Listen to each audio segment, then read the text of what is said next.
Nesse vídeo eu vou contar 5 curiosidades épicas que marcaram a história do Brasileirão na televisão.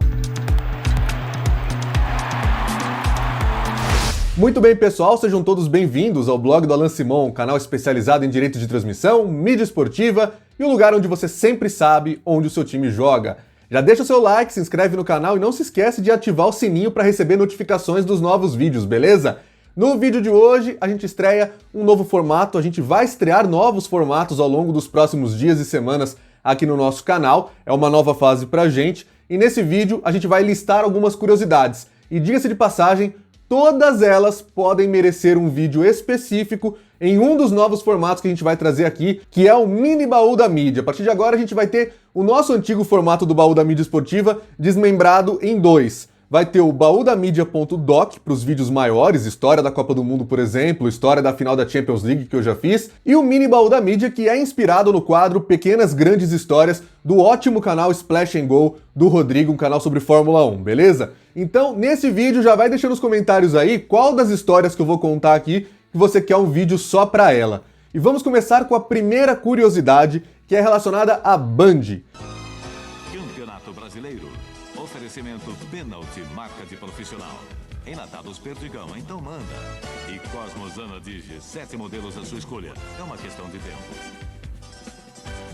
O Brasileirão, quando a gente fala nele para qualquer pessoa na televisão, ele é automaticamente associado à Globo. Afinal de contas, desde 1987, com a Copa União, é fácil lembrar que a Globo tem a exclusividade de quase todas as edições. Quase todas. Existem 2 torneios que não foram transmitidos pela Globo. Em 1990 e em 1991, a Globo abriu mão do contrato que tinha com o Clube dos 13, assinado ainda na época da Copa União, e quem assumiu as transmissões foi a Band. Vamos nós, continuamos no intervalo do primeiro para o segundo tempo. O Santos vai empatando com o São Paulo na Vila Belmiro, 0-0. Segundo jogo destas duas equipes no Campeonato Brasileiro de Futebol. A estreia das transmissões da Rede Bandeirantes neste grande campeonato do futebol que, principalmente agora, depois que o técnico Paulo Roberto Falcão e a Confederação Brasileira de Futebol decidiram selecionar os jogadores para a nossa seleção brasileira apenas com aqueles que atuam no Brasil, sem dúvida alguma, o Campeonato Brasileiro cresceu muito de interesse. A histórica Band de Luciano do Vale deu um jeito de pegar os direitos de transmissão. Claro que não dava para pagar exatamente a mesma coisa que a Globo pagava, porque sempre foi uma emissora muito mais poderosa, muito mais forte financeiramente,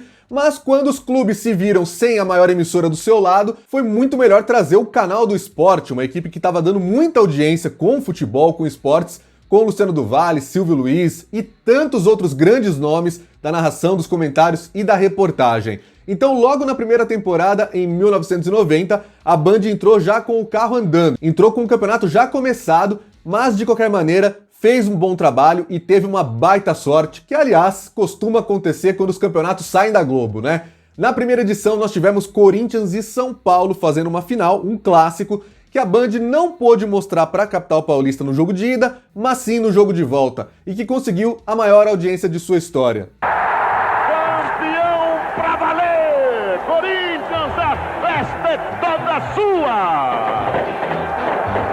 Inclusive a gente pode trazer esses números e tudo quando a gente for fazer um vídeo especial só contando sobre isso. Em 1991, o São Paulo, que tinha sido vice-campeão para o Corinthians em 90, foi campeão dessa vez, abrindo aquela sequência histórica do time de Tele Santana. A final foi contra o Bragantino e a Band mais uma vez mostrou com exclusividade. 2 minutos e 10. José Roberto Reis vai terminar o Campeonato Brasileiro de 91. Termina o jogo. O São Paulo é campeão brasileiro. A reportagem José Luiz da Atena e Oliveira Júnior. Os resultados do Campeonato Brasileiro na Band foram considerados tão positivos que a Globo se arrependeu do que fez e em 92 retomou as transmissões, primeiro dividindo com a Band em um consórcio, isso durou até o ano de 1999, e aí a Globo nunca mais saiu de verdade do Campeonato Brasileiro, segue transmitindo pelo menos até 2024. A segunda curiosidade é que essa história de exclusividade que a Globo passou a ter a partir da Copa União de 87, que vem exercendo há tanto tempo já, há mais de 3 décadas na televisão brasileira, quando o assunto é Brasileirão, começou graças à Rede Manchete. Então ela é a, entre aspas, culpada. É claro que com o tempo isso aconteceria de qualquer maneira, mas eu brinco com o termo culpada porque foi a Manchete quem interferiu em uma espécie de lei não escrita de que todas as emissoras poderiam chegar a um acordo e dividir os direitos de transmissão que elas pagariam aos clubes para transmitir um campeonato. A Manchete fez isso na edição do Brasileirão de 86, cuja final foi realizada já no comecinho de 87, entre São Paulo e Guarani. Vamos ao Guarani de Campinas, repórter Laércio Roma. Boa noite, Walter Abraão, boa noite, Alberto Léo, boa noite, João Saldanha e boa noite, amigos da Rede Manchete em todo o Brasil. Mas os sucessos da Rede Manchete não param aqui. Em março, estreia na Rede Manchete Corpo Santo com Lídia Brondi, Maite Proença e José Wilker. E a maior e mais completa cobertura da televisão brasileira.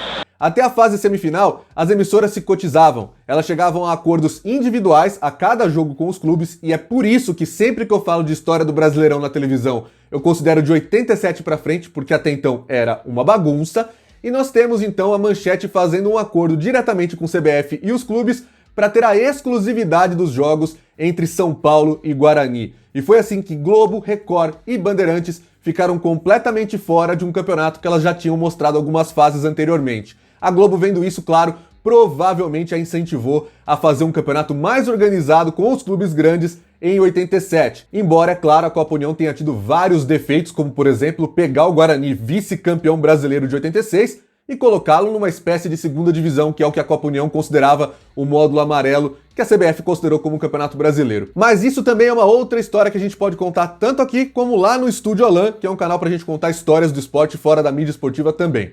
Mas o fato é, a primeira grande exclusividade mediante pagamentos e tudo mais foi da Manchete na final de 86. A terceira curiosidade é que o SBT já transmitiu uma final de campeonato brasileiro, e essa é a curiosidade que a gente está sempre sendo possível aí de ser cancelado na internet por falar, porque essa final não é uma unanimidade. A CBF, é claro, considera o Sport campeão brasileiro de 1987, de fato e de direito. Essa final aconteceu já no comecinho de 1988 e era parte de um quadrangular final que envolvia Sport e Guarani, os campeões do módulo amarelo, como a CBF chamava, e deveria ter Flamengo e Internacional, os melhores times da Copa União, campeão e vice. Mas eles se recusaram. Os participantes do Clube dos 13 não quiseram participar desse quadrangular, consideraram que aquilo não era necessário, que o Flamengo já era o campeão brasileiro de 87 e não entraram. E aí, Sport e Guarani fizeram 2 jogos entre eles para determinar quem seria o campeão brasileiro de 87. Lembrando, a CBF indicou essas 2 equipes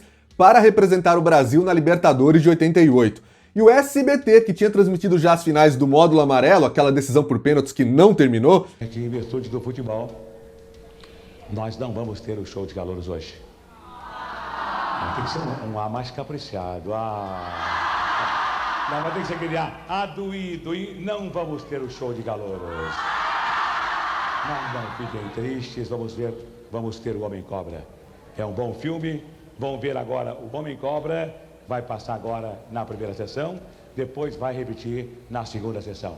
Não temos tempo, o futebol começou, nunca mais acabou e agora não temos tempo. Vamos ver o Homem-Cobra. Maestro, final, maestro, vamos lá!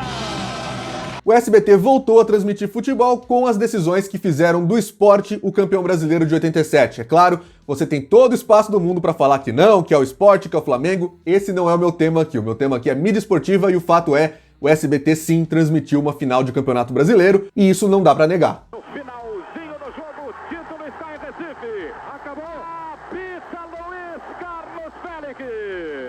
Final de jogo, Sport 1, Guarani 0. O Sport, campeão brasileiro de 1987. O rubro-negro pernambucano. O Sport Clube Recife fica com o título de campeão brasileiro de 1987. Jorge Cajuru e Teobaldo no gramado da Ilha do Retiro. A quarta curiosidade é que a Globo já impôs futebol em dia útil, isso mesmo, dia de semana de trabalho, à tarde.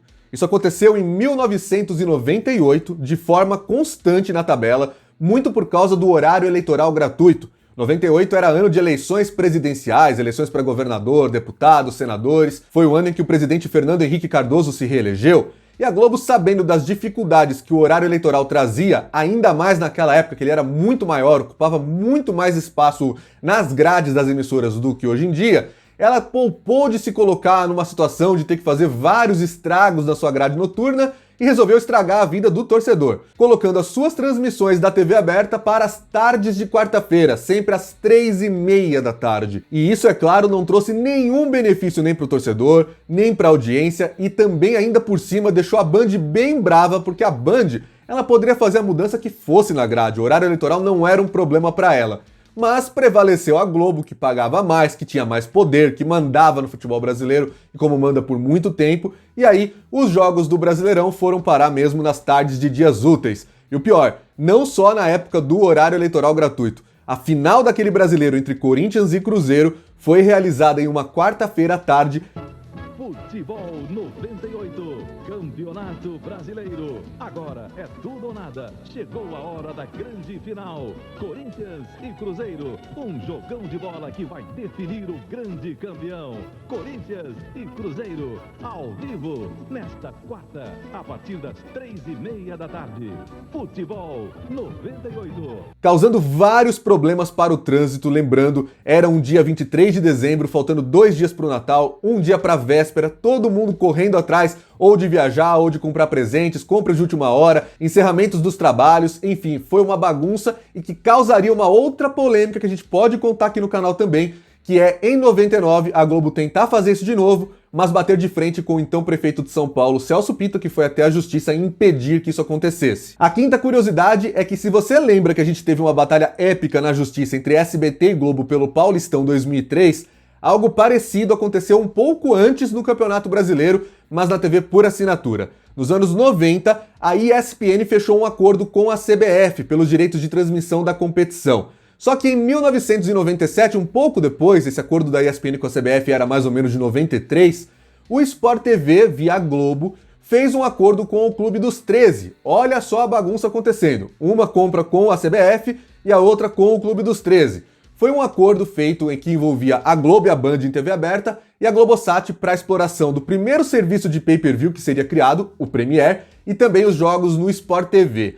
E o que aconteceu então? Os clubes que formavam o C13, o Clube dos 13, fecharam com o Sport TV e a CBF tinha um acordo assinado com a ESPN. E aí é claro que nós tivemos treta, não teve jeito. Foi então que a gente começou a ver pela primeira vez a aplicação do conceito de lei que existia na época, de que o direito de transmissão pertencia aos dois times em campo. Portanto, você só podia exibir um jogo se você tivesse contrato com as duas equipes. Não tinha essa de lei do mandante como a gente tem no Brasil há 2 anos, não. E o Clube dos 13 tinha a maioria dos clubes da Série A. Então sobrava para a ESPN algumas poucas partidas, como por exemplo Juventude e Portuguesa, enquanto a Globo ficava com os jogos que envolviam os times maiores, que faziam parte do C13 naquela época. Só que até chegar a esse ponto, desse ponto pacífico, né, de você só pode transmitir se você tiver 2 times com os quais você tem contrato, muita coisa aconteceu, batalhas judiciais. O José Trajano, que era o chefe da ESPN na época, já contou várias vezes que tentaram tirar a ESPN do ar, tirar os cabos de transmissão, coisas bem parecidas com as que a gente ouviu no SBT versus Globo do Paulistão 2003. O fato é que essa briga toda foi até o fim do contrato, em 99,